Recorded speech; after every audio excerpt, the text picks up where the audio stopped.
I think this is going to be a test of will for both these guys, but Madlife is a name that carries a lot of respect, as we heard Dimonko saying, and they'll get a chance to play mirror against him. He can take him down. That's a big start for Team Ice. It will be a big start. I wonder whether they're both running the same keystone. I would imagine Dimonko is going to be running Grasp of the Undying. Dimonko actually showing just how important getting bush control is to start this. Madlife now is forced around the outside. He knows he has to respect Dimonko. And at this point, means that he isn't able to establish the first set of hits on the wave. So Dimonko will get the first push on. Does Madlife trade back, or does he try and trade into Dimonko as Dimonko hits the wave? That's the question. Well, that's going to be riding on this early level 1. When you have these mirror matchups, it really just comes down to execution. And now there's a little bit more experience for the CIS All-Stars on the 1v1 map so far, but Dimonko reveals early. It's a tap on the minion, but Madlife now is able to push forward. It's the piercing light first on him. Yeah, but Dimonko's trading it back onto the wave, so that's the thing to look for. It's all about level 2. It actually doesn't matter if you get the CS as much right now as it is to just get level 2. Just rush to that level 2 point. You can see he's a whole minion up on this wave. So what it means is Madlife, yes, he will be able to trade it back effectively because there is no second wave to push it forward.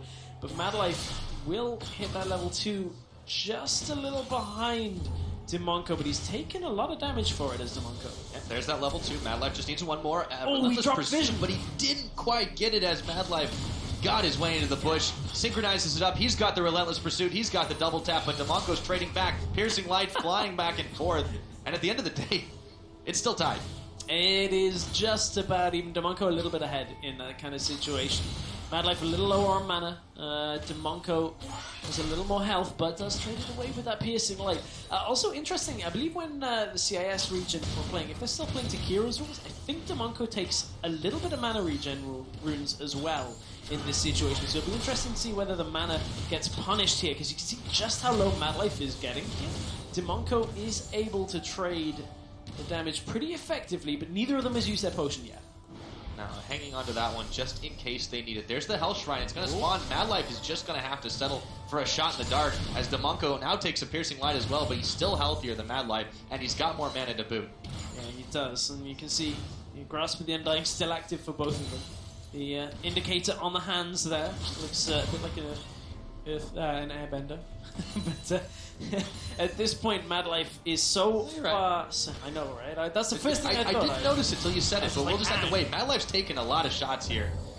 And Dimonko now finds himself a bit lower on the mana scale, but as you mentioned, he probably does have that extra mana regen to just keep it going a little bit more on this Lucian. And at this point, Dimonko is fine being 2 CS down in this matchup just because of the pressure he has on Madlife. He can go aggressive and force the trade, just as long as he's able to stay ahead in health right now, because 2-3 CS is fine. It's when you start getting a wave, 2 waves, 3 waves ahead that it becomes unmanageable.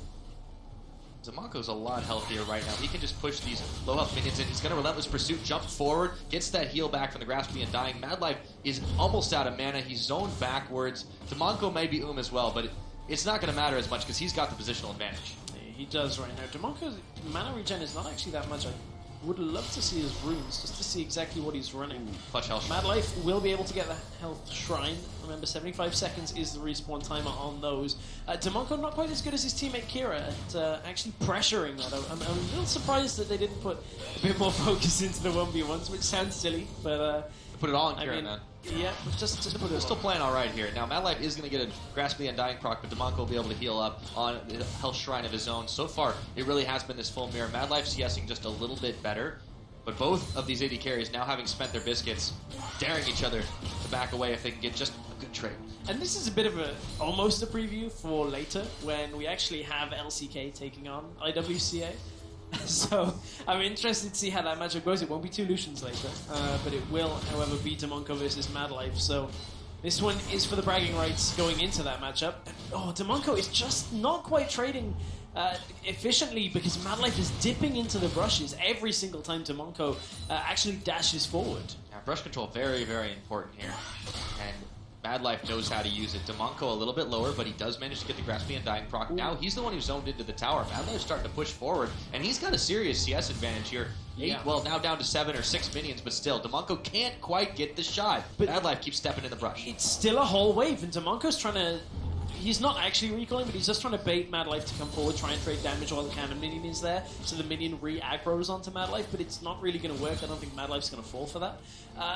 Honestly, this is starting to get to that kind of CS lead where Madlife has a significant advantage now. Dimonko, even though he had the health advantage earlier on in this match, wasn't able to convert it into a CS lead just from how efficiently Madlife was ducking into the brush.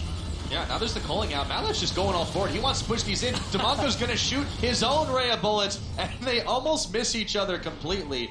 It's like I'm watching The Matrix. But look at this Dimonko. The last hitting under the turret just isn't there. It's different from Summoner's Rift, remember, where, you know, normally it's 2 hits onto a melee and one last hit from a champion to knock it off from the tower. But Dimonko will go aggressive, land a little bit of damage, but I think he actually probably should have just recalled. If he's looking to recall at all, he should have done it then and let Madlife back away, because the whole wave wasn't there in time. Now Dimonko is forced onto the back foot. Madlife will shove this into the tower.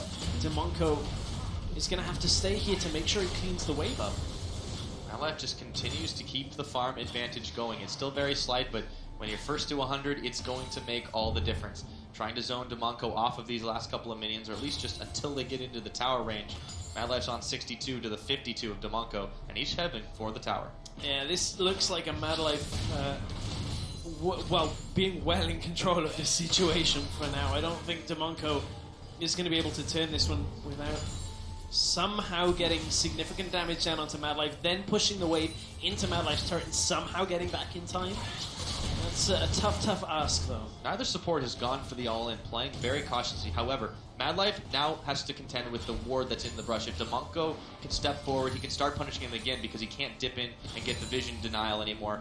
Unfortunately for Dimonko, Madlife just has that CS advantage. Double taps coming in, but still, it's not going to trade that much. There's the exhaust down. Finally spending summoner spells here. Double exhaust down. Madlife getting low, but so is Dimonko as he stepped forward into the minions. It was starting to look good for Dimonko. Madlife! He's got ignited down, and there is a calling out, but it wasn't used by Madlife. Just a little low on the mana. Dimonko needs to recall now, and he actually has the advantage when these two get back into lane. Madlife needed to try and stop that recall because the ignite being available means that Dimonko goes back, picks himself up extra. Damage is what he needs right now. It will not be enough to go tanky. He needs damage with that ignite to kill Madlife the next time these two trade.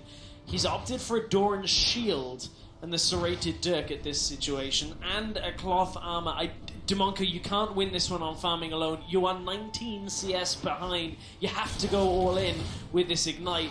Madlife, if he just goes flat damage, oh my goodness, that is flat damage. I don't think he's got enough swords there, Stress. BF sword into double Dorans into double long sword. So and a biscuit, just in case he gets hungry. Yeah, one for the road. But Madlife actually could have just gone tank and won this game on CS.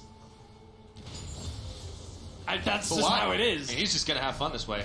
He's got so much damage here. Dimonko's going to go forward. He's got his ignite. He knows this is his chance. He's going to send out everything he's got. But the calling only half hits. Madlife steps forward, dashes his way back. Dimonko wins the trade. But there's still a CS differential to contend with. In this situation, Dimonko going tank actually isn't the worst right now because he can output more damage. He can output a fair amount of damage onto Madlife because Madlife has no resistances here, or at least no excellent armor. Dashing forward, he's got the ignite spent. Now it's all even, and Madlife can get back to his health. Wait, he can't because Dimonko is right there. Madlife, he's got to back away now, and that's going to give Dimonko a chance to shove in the wave and take even more minions. But wait, Madlife's not going. But this is so good for Dimonko because the fact that Madlife didn't try and go for the 100 CS win when he was so close means that Madlife now has to stick around to keep this CS lead and now risk Dimonko going all in. Yeah, gets another Grasp of the Undying proc. Madlife just trying to get a little bit of farm on the back half of it, but still, he has a CS lead, but the gap is starting to close. Dimonko continuing to force him away from this. The biscuit's been popped. Dimonko already ate his, but Madlife's a lot lower on health. I feel like BF Sword, as good an item as it normally is for a bit of a damage spike on Summoner's Rift. Not enough. I actually feel like if you'd just gone Giant's Belt here, Madlife would have been okay. It's a good trade, but Dimonko is going to have his back pretty soon. He's got to be careful not to get wiped before Madlife is smelling blood in the water, and he tries to go for it. Now it's Dimonko that's turned away, and there's 6 CS to go before Madlife can lock this game up. There is going to be only 4 available on the field. Even if he gets the perfect here, he's got to be careful, but Dimonko, clock is ticking. He's got to shut it down. Goes for the all-in, but he's that much lower. Madlife ducking and diving and dodging, but it's not enough. Madlife will secure the win. just like that. Dimonko had the window to get back in and took so much damage from Madlife there in that last little end bit. That was a bit of a messy 1v1 as it got later. Madlife opting for the very risky damage play in that kind of situation. You know,